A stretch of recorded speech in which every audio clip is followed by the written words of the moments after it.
ታሪክ አለው ለዚህ ለአስሩ ጅማት ጥንት ሲጀመር በኢየሩሳሌም መንግሥት ብፁዕ ሰው እሴይ የሚባል አባት መልካሞች ጎልማሶች ወልዶ 7 የእኛን ታናሽ በግረኛ አርጎት ሲያሳድገው በእንደዚህ ያለ አድራጎት የታደለ የተባረከ ፍጥረት ሲያመሰግን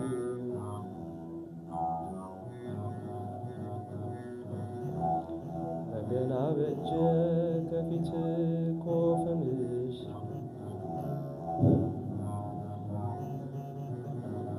ከበግ ለመደ ቅኝት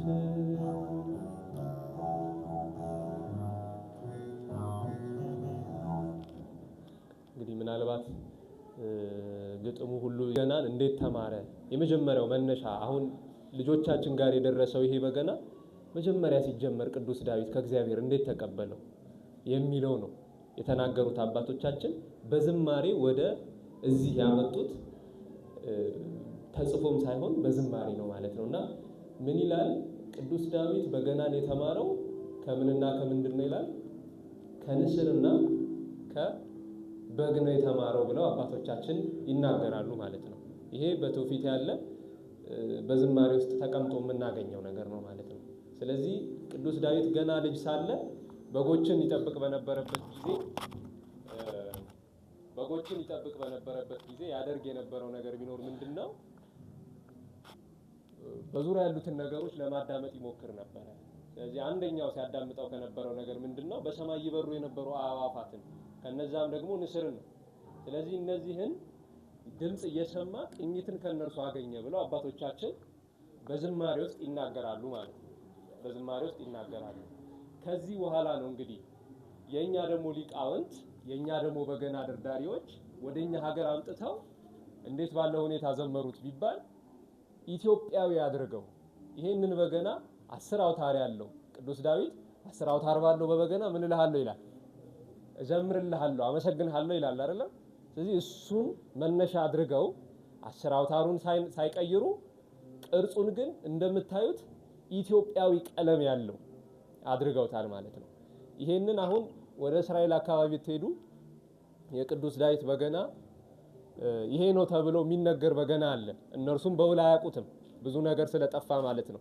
እንደምታቁት ባቢሎናውያን ኢየሩሳሌምን ምን ብለዋታል አቃጥለዋታል አይደል ስለዚህ በዛ የተነሳ ብዙ ነገር ሎስት ነው ወይም ጠፍቷል ታቦተ ጽዮንም በዛ ጊዜ እንደጠፋች ይነገራል በተለያየ ታሪክ ተመራማሪዎች ዘንድ ማለት ነው ከዚህ አንፃር ኢትዮጵያውያን አባቶቻችንን ግን የቅዱስ ዳዊትን በገናውን ሳይሆን ምኑን ያዙት ወጉን መንገዱን ያዙት መንገዱን ይዘው የቅዱስ ዳዊት በገና 10 አውታር እንደሆነ አስተውለው እነርሱ ምን አደረጉ 10 አውታር ይዘው ከዛ ግን በቅዱስ ዳዊት መንገድ መጓዝ ጀመሩ ማለት ነው አሁን ይሄ እንዲህ ሲታይ መሳሪያ ይሆናል ውስጡ ግን ምን አለ ህይወት አለ ማለት ነው መንፈሳዊነት አለ ዛሬ ልጆቻችን የተመረቁት የዜማ መሳሪያን ችለው አይደለም ወይም ችለው ብቻ አይደለም ምንንም ጭምር ነው አዎ አዲስ ማንነትን ይዘዋል የቅዱስ ዳዊትን ማንነት ይዘዋል ማንነት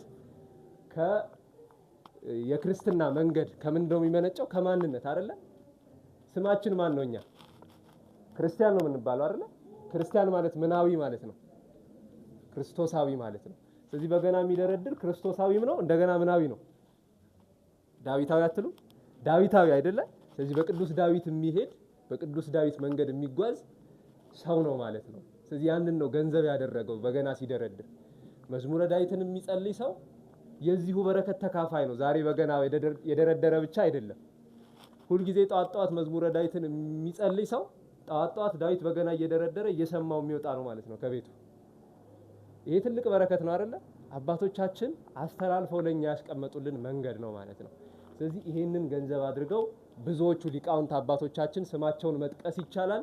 አብዛኞቹን ላታውቋቸው ትችላላችሁ። እንደው ተማሪዎቻችሁ ግን ይነግሯቸዋል። ቤት ሲገቡ እነማን የነማንን መዝሙር እንደዘመሩ በደንብ ይነግሯቸዋል። እነዚህ የዘመሩ ሰዎች ህይወታቸው የሚነገር የሚተረክ የሚጻፍ ህይወት ያላቸው ሊቃውንት አባቶች ናቸው። እናቶችም ጭምር። በነገራችን ላይ እንደው የኢትዮጵያውያን ነገስታት ደግሞ ነገስታት ካልሆኑ ደግሞ እቴጌዎቹ እናቶች ማለት ነው። ብዙዎቹ በገና ደርዳሪ ነበሩ። ብዙዎቹ እነማንን እንጥቀስ? እነቴጌ ምንትዋ፣ እነቴጌ ጣይቱ። እቴጌ ጣይቱ አሁን አድዋ ላይ በጦርነት አነሳሽነታቸው ነው የምናስታውሳቸው አይደለ? ነገር ግን በጣም ልዩ የበገና ድርደራ ተሰጥኦ የነበራቸው እናት ነበሩ። እንደዚሁ እቴጌ ምንትዋ፣ ብዙዎቹን መጥቀስ ይቻላል። እና ዛሬ ላይ እኛ ይሄንን በገና ስናዳምጥ እንዲሁ የደረሰ አይደለም። ብዙዎቹ አባቶች ተጋድሎ ያለበት የብዙ አባቶች ጥረት ያለበት ነውና ልጆቻችን ደግሞ ይሄንን ተረከበው ምን ማድረግ አለባቸው? ማስቀጠል አለባቸው አይደለ? እነርሱ እንደዛ እንዲያደርጉ ደግሞ ከኛ ምን ይጠበቃል? ማበረታታት ይጠበቃል። በብዙ መንገድ ማበረታታት፣ አንደኛ እንዲያጠኑ ክትትል ከማድረግ ይጀምራል። ሲያጠኑ ደግሞ መዝሙሩን ብቻ ሳይሆን የመዝሙሩን ትርጉም ቁጭ ብሎ መጠየቅ ያስፈልጋል። ይሄ መዝሙር ምን ማለት ነው? እንዴት ታዩታላችሁ? ይሄንን ሁሉ መጠየቅ ያስፈልጋል ማለት ነው። ስለዚህ በዚህ ሁሉ ውስጥ ልጆቻችንን ማበረታታት ያስፈልጋል። የነገ ተረካቢዎች ናቸው። እንዲህ ያሉትን የአባቶቻችን ጥበብ ብቻ ሳይሆን እነርሱም ደግሞ የሚጥሉት አሻራ ሊኖር ይችላል አይደለ? ይሄ የማን እርዳታ ያስፈልገዋል? አንድ የወላጅ፣ አንድ የእግዚአብሔር፣ ሁለተኛ ደግሞ የወላጅ ያስፈልጋል። ጓደኞቻችሁን የምታስተምሩ ጓደኞቻችሁን ገፋፍታችሁ ያመጣችሁ ሰዎች ልትኖሩ ትችላላችሁ። ከእናንተ የብዙ ነገር ይጠበቃል ማለት ነው። ስለዚህ ይሄ ትልቅ ነገር ነው። እንደ ምሳሌ አንድ ዝማሬ ብቻ አንድ ታሪክ ነግሬያችሁ ንግግሬን እቋጫለሁ። በዚህ በአንድ ወቅት አንዲት እናት ሁለት ልጆች ታጣለች። እንግዲህ በህይወት ታጣለች እና በዚህ ጊዜ ወንዝ፣ ብዙዎቹ እናቶች ወንዝ ዳር ስለሆነ ልብሳቸውን የሚያጡት፣ ውሃ ደግሞ ብዙ ጊዜ ክረምት ሲሆን ይሞላና ብዙ ሰዎች ይሄዳሉና በዚህ የተነሳ እንደዚህ ሁለት ልጆቿን ያጣች አንዲት እናት ነበረችና ወንዙ ስሙ አንድ ይባላል። ምን አልኳችሁ? አንድ የሚባል የወንዝ ስም ነው እና የወንዙ ስም አንድ ነው። ምን ብላ ገጠመች ይባላል? አላየንም በሉ ያሞት ሲፈልገን ሲሻን ውሏል አሉ ትልና በዚህ ስልት ምናልባት ከመንገድ እክል ቢያገኛቸው ከአንድም ሁለት መሆን ብዬ ሰደድኳቸው ብላ ገጠመች ይባላል። ይሄ ብቻ አይደለም፣ ብዙ ግጥም ገጥማለች። እርሱን እንደመነሻ የታሪክም ወግ ስለሆነ የያዝ ነው። ይሄንን ብቻ አብሬ ከሌሎች ግጥም ጋር እንትንልና እንግዲህ ንግግሬን አበቃለሁ ማለት ነው።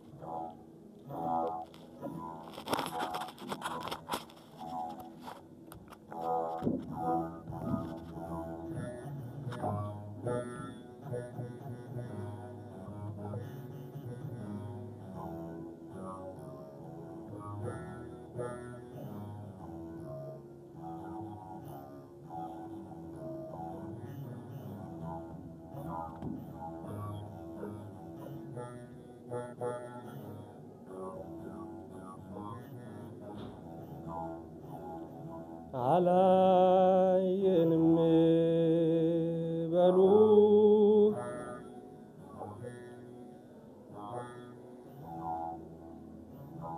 እስኪ አልሰማንም በሉ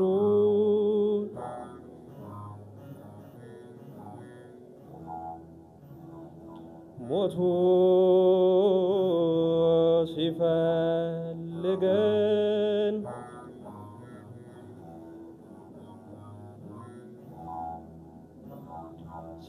ሲሻን ውሏል አሉ ያሞት ሲፈልገን ሲሻን ውሏል አሉ እስኪ አላየንም በሉ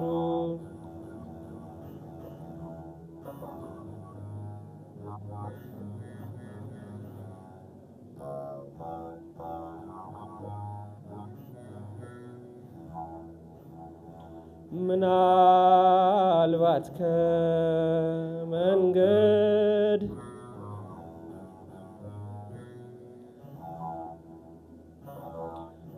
እክል ቢያገኛቸው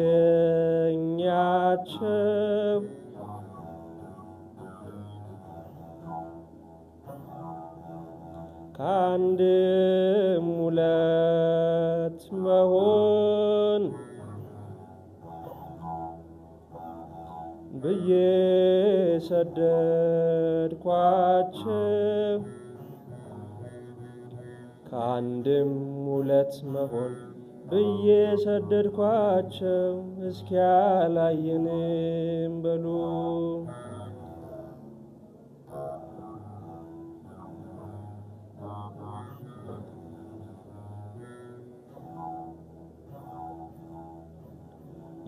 የልጆችን ገዳይ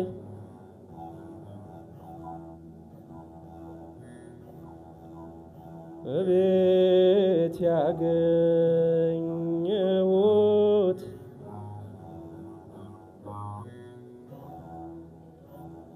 ቢያየኝ ደነገጠ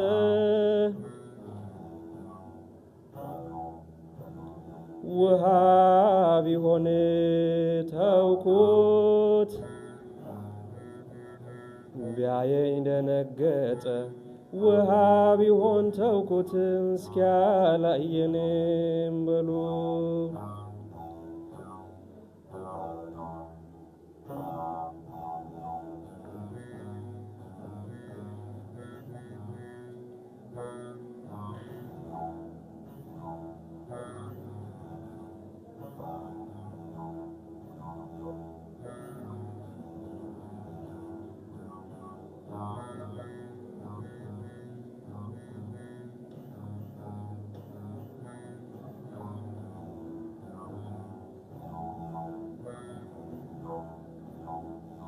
ለገና ለጥምቀት አልልም ጠጅ ደግሞም ለፋሲካ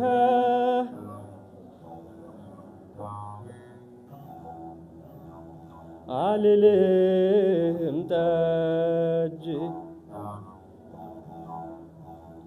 ለዳግም ትንሣኤ እንዳትረሳኝ እንጂ ተውኩት ተውኩት ተውኩት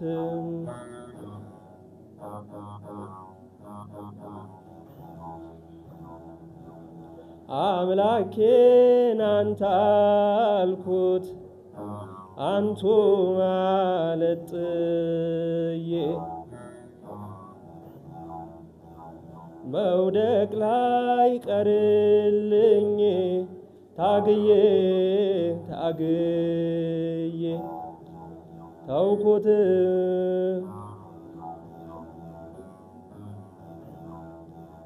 ተውኩት ተውኩት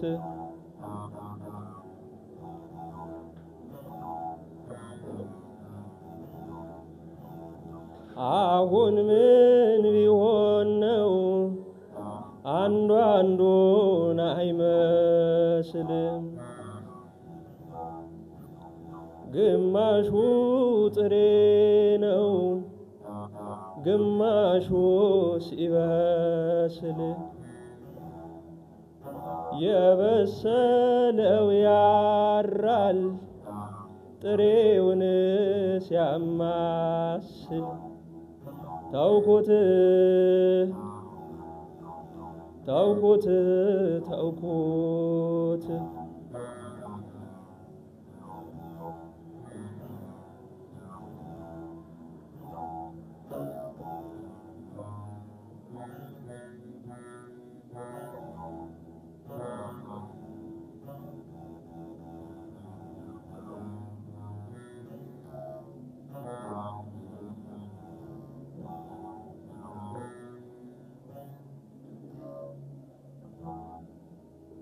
ወስብሐት ለእግዚአብሔር